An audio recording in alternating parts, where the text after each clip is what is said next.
Bonjour à vous, voilà que nous abordons enfin le cinquième essentiel de notre vie, la cinquième pale de l'hélice, la cinquième latte du tonneau pour que notre vie spirituelle soit en bonne santé et qu'avec elle ce soit aussi toute l'Église, notre communauté, qui soit en bonne santé. Vous avez eu dans ces 2 premiers jours un témoignage, celui de la communauté Nkarem, dont vous avez pu voir qu'un certain nombre d'entre eux se trouvaient ainsi en plein milieu de la rue sur une caisse à parler, à aborder les uns et les autres. Certainement, j'imagine que pour un grand nombre d'entre vous, vous vous êtes dit oh là là, c'est vraiment pas pour moi ce genre d'évangélisation. Et j'irai même un peu plus loin, je dirais, si l'évangélisation c'est ça, vraiment, faut que je le laisse à d'autres. Mais en ayant un peu de suite dans les idées, vous vous êtes aussi peut-être dit mais s'il faut aussi que j'évangélise pour être en bonne santé spirituelle, je n'y arriverai jamais. Il y a d'abord et en premier lieu bien des manières d'évangéliser. Mais vous voyez, comme le dit ce témoin de la communauté Nkarem, au départ de cela, il y a un amour profond dans notre cœur qui nous pousse à annoncer le Christ. Ce n'est pas simplement une question de volonté, ce n'est pas simplement une question de technique, c'est d'abord l'amour de Dieu qui est en nous et que nous voulons répandre, que le Seigneur nous presse en notre cœur de répandre autour de nous. Et de ce point de vue-là, cela permet de bien distinguer évangélisation et prosélytisme. Car nous avons bien souvent tendance à confondre les deux, ou alors lorsque nous parlons d'évangélisation avec des gens qui ne sont pas nécessairement très chrétiens, ils veulent tout de suite nous poser la laïcité et nous dire oh là là, pas de prosélytisme, la laïcité fait que. Et du coup, avec cela, ils mettent dans le même sac prosélytisme et évangélisation. Dans l'évangélisation, je pars d'un désir profond qui en fait vient de Dieu d'annoncer que Jésus est notre sauveur. Je l'annonce, j'écoute les personnes avec qui je l'annonce, mais je ne suis pas là pour les convaincre. Je ne suis pas là pour les forcer à croire. Je ne peux pas les forcer à croire. Jésus lui-même n'a jamais forcé personne à croire. Et si nous sommes un peu attentifs à l'évangile, il y a des lieux où il fait de nombreuses guérisons, de nombreux miracles, où les gens ont la foi. Il y a d'autres lieux où il ne peut rien faire, parce qu'il n'y a pas la foi en face de lui. Et que malgré tout ce que les personnes ont pu entendre des merveilles de Jésus, ils n'arrivent pas à croire. Tenez, prenez par exemple, ne serait-ce que les pharisiens, ne serait-ce que le Sanhédrin qui l'a condamné à mort. Ils ont vu eux-mêmes les merveilles opérées par Jésus. Et pourtant, ils n'ont pas cru. Dans le prosélytisme, au contraire, l'enjeu n'est pas seulement d'annoncer, l'enjeu est de forcer. L'enjeu est de forcer. Donc vous voyez que ici, l'aspect de la liberté est essentiel. Et puis derrière, n'oublions jamais, et je le redis, le cœur de l'évangélisation, c'est d'abord le Seigneur lui-même qui nous presse. Une petite phrase peut-être pourra vous aider à bien comprendre comment vivre l'évangélisation. C'est celle de Sainte Bernadette. Lorsque Bernadette a ses apparitions et qu'elle en fait part au père Amal et puis aux notables de la ville qui l'interrogent, elle finit par dire à un moment « Je ne suis pas chargée de vous faire croire, je suis juste chargée de vous le dire. » Nous ne sommes pas chargés de faire croire les gens, nous sommes chargés de leur dire. Et si nous pouvons le dire avec un peu d'intelligence, si nous pouvons le dire en ayant de la sensibilité à la manière dont les autres peuvent le recevoir, si nous avons de l'attention pour la vie des autres, alors effectivement, nous chercherons à le faire d'une certaine manière plutôt que d'une autre. Nous chercherons à les aborder d'une manière plutôt que d'une autre. Mais néanmoins, il y aura toujours là la liberté des personnes qui sera préservée. La deuxième chose qu'il faut dire pour l'évangélisation, c'est que en évangélisant les autres, j'apprends aussi à m'évangéliser moi-même. Parmi vous, un certain nombre ont déjà très clairement eu l'occasion de transmettre ce qu'ils ont reçu. Que ce soit dans le travail, que ce soit, et peut-être a fortiori si vous êtes professeur ou si vous êtes enseignant, que ce soit auprès de vos enfants, que ce soit en fait en faisant une conférence dans laquelle vous avez appris quelque chose et là vous le redonnez. Et vous vous êtes certainement rendu compte que en le redonnant, mais aussi en travaillant en amont ce que vous alliez dire et comment vous alliez le dire, en fait, vous avez vous-même mieux appréhendé ce que vous avez appris.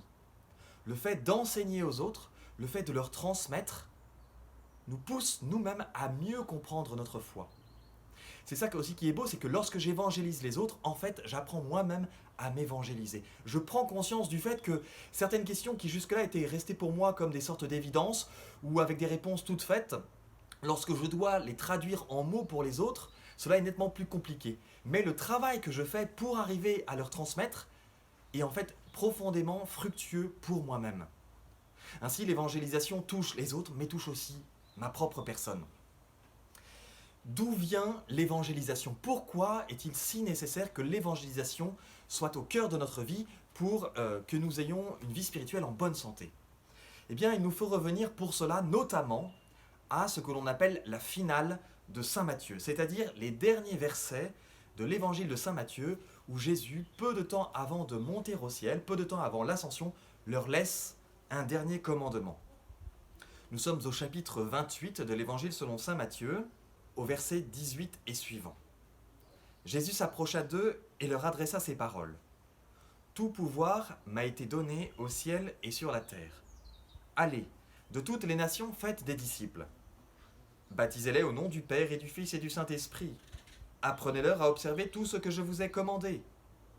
Et moi, je suis avec vous tous les jours, jusqu'à la fin du monde. » Le commandement de Jésus, c'est un commandement à aller pour annoncer la bonne nouvelle du salut, que Jésus est notre Seigneur et Sauveur.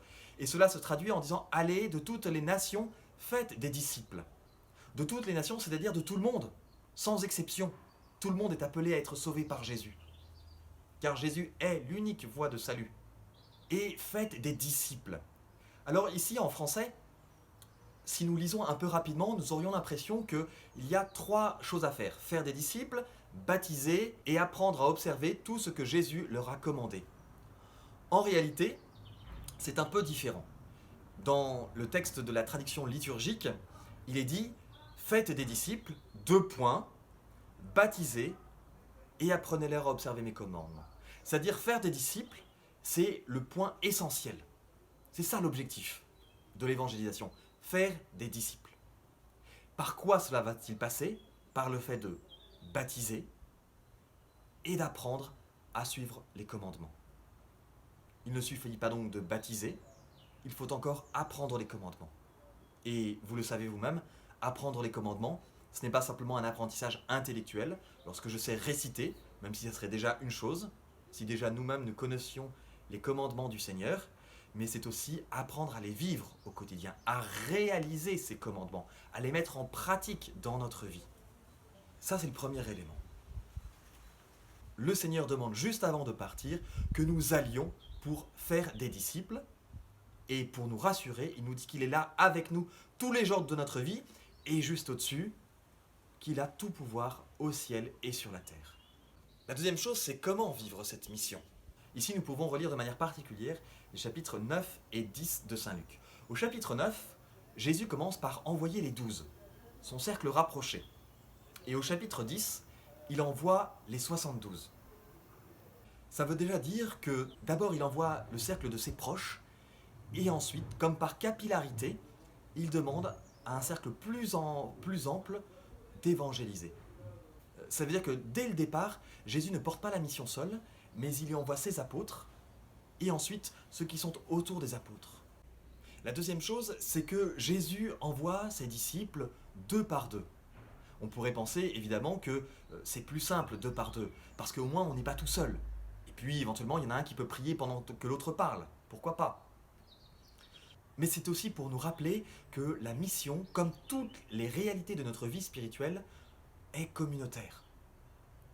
Jésus n'a pas voulu simplement avoir des personnes séparées les unes des autres qui soient associées à lui, il a voulu former une communauté, la communauté de l'Église.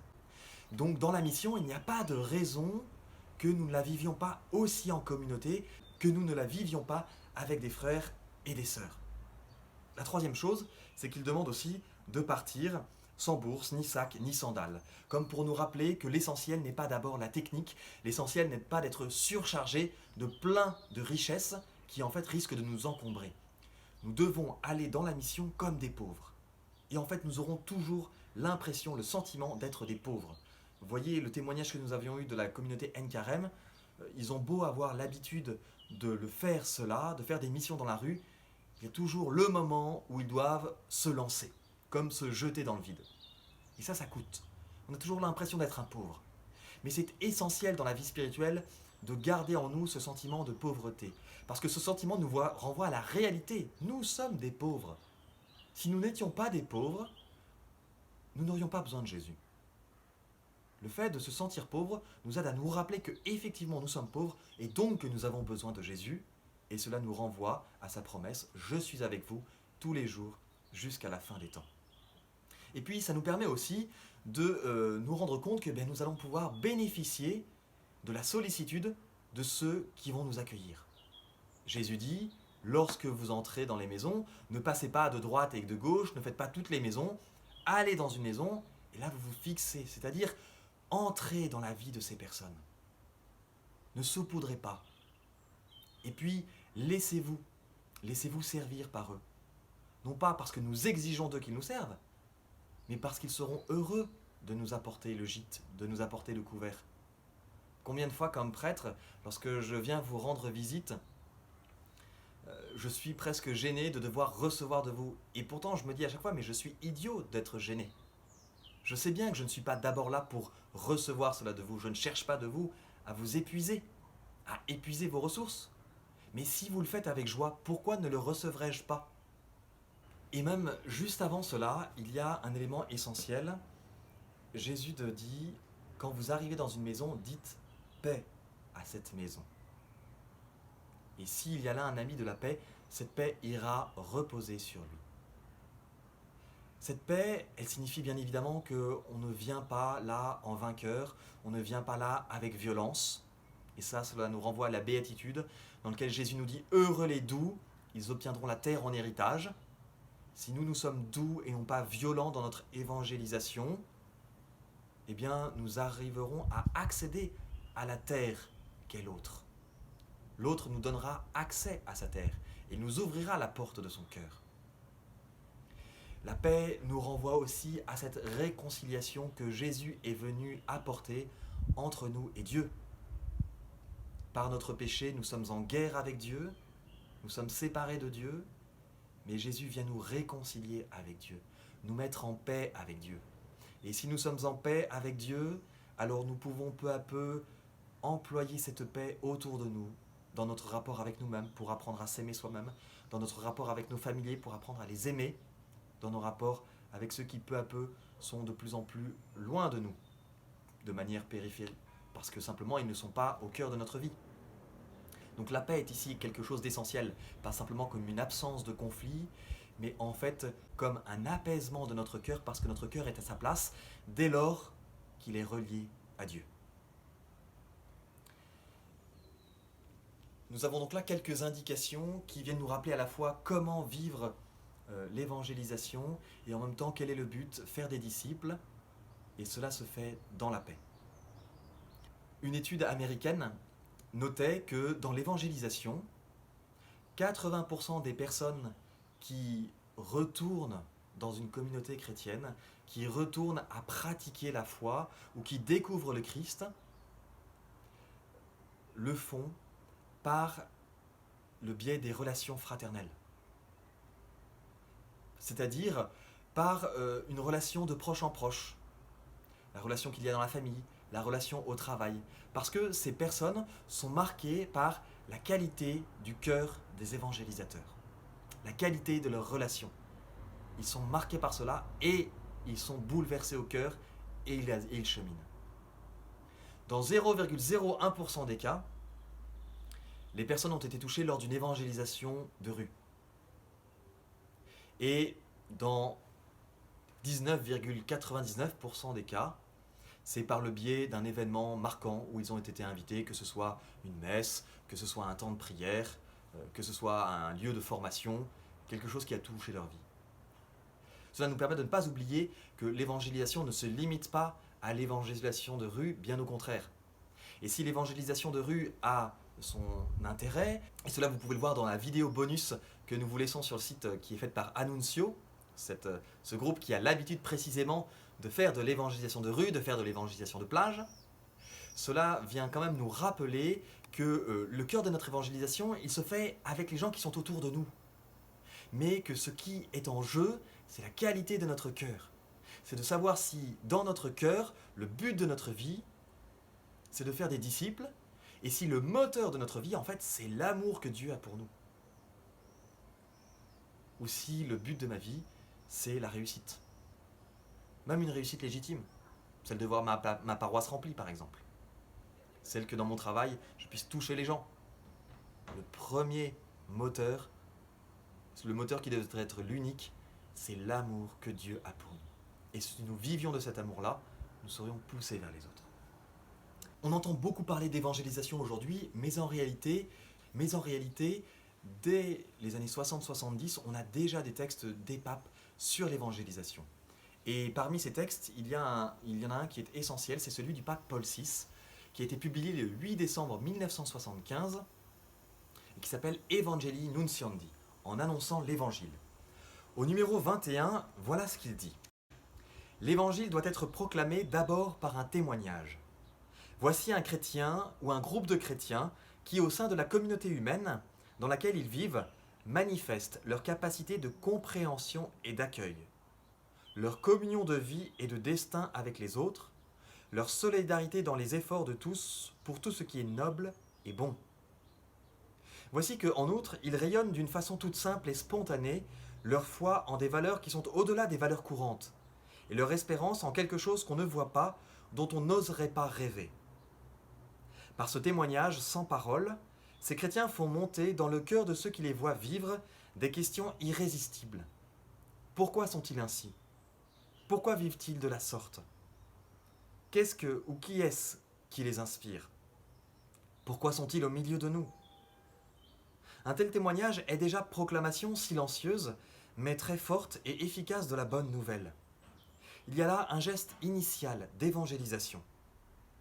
Les questions que voilà seront peut-être les premières que se poseront beaucoup de non-chrétiens, ou de gens qui cherchent, non sans souffrance, quelque chose ou quelqu'un qu'ils devinent sans pouvoir le nommer.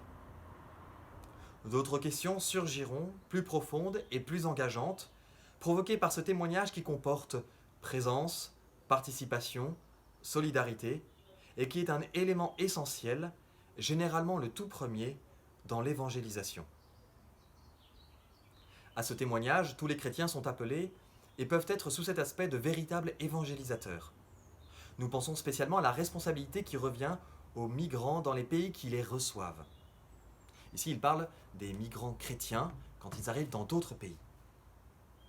Ici donc, dans ce numéro 21, le pape Paul VI insiste sur le premier acte d'évangélisation qui est celui de la qualité de notre vie intérieure, relationnelle avec nos frères et sœurs, et du coup, avec les personnes qui ne sont pas nécessairement de la communauté chrétienne. Et de ce point de vue-là, rappelons-nous l'enseignement de Jésus qui nous dit « Si nous faisons comme les païens, à quoi cela sert-il ? Qu'est-ce qu'il y a de plus en nous ?» De l'autre côté, Paul VI ajoute au numéro 22 « Et cependant, cela reste toujours insuffisant, car le plus beau témoignage se révélera à la longue impuissant s'il n'est pas éclairé, justifié, ce que Pierre appelait donner les raisons de son espérance, explicité par une annonce claire, sans équivoque, du Seigneur Jésus. La bonne nouvelle proclamée par le témoignage de vie devra donc être tôt ou tard proclamée par la parole de vie. Il n'y a pas d'évangélisation vraie si le nom, l'enseignement, la vie, les promesses, le règne, le mystère de Jésus de Nazareth, Fils de Dieu, ne sont pas annoncés. Ici, il nous montre donc que certainement nous avons besoin d'avoir une vie chrétienne, mais que tôt ou tard, il nous faudra parler de Jésus. Il nous faudra dire quelle est sa vie. Ce qui permet ainsi de voir que l'enjeu, ce n'est pas juste une question de valeur, mais c'est que c'est bien la personne du Christ. Parce que ce ne sont pas des valeurs qui nous sauvent, c'est la personne de Jésus qui nous sauve. C'est la mort et la résurrection de Jésus qui nous sauvent. Nous avons besoin de renvoyer à un moment à la parole de vie. Et c'est aussi bon pour nous parce que cela veut dire qu'ainsi, on évite de se centrer sur nous-mêmes, comme si nous étions les propres auteurs de ces valeurs, de cette vie que nous prônons, mais que nous renvoyons à Jésus. C'est aussi rassurant parce que nous ne sommes pas nous-mêmes à la hauteur du message de Jésus. Et même si nous voulons y tendre, ce sera toujours pauvrement. Et donc de pouvoir montrer d'une part qu'il y en a un qui est à la hauteur de cette parole, c'est Jésus. Que donc cette parole n'est pas illusoire. Et que d'autre part, nous sommes des pauvres. Donc en fait, n'importe qui est appelé à suivre Jésus. Parce qu'il n'y a pas besoin d'être parfait pour commencer à suivre Jésus. Il n'y a pas besoin d'être parfait pour commencer à vivre dans l'Église. Alors, c'est un message aussi d'espérance pour n'importe quelle personne. Nous nous retrouvons très bientôt pour pouvoir clore ce parcours vers l'essentiel. D'ici là, vous aurez donc la Lectio Divina. Et puisque nous nous préparons à la Pentecôte, puissiez-vous dans votre prière quotidienne demander à l'Esprit Saint de venir en vous. Qu'il vous bénisse et qu'il vous encourage à annoncer le Christ. Amen.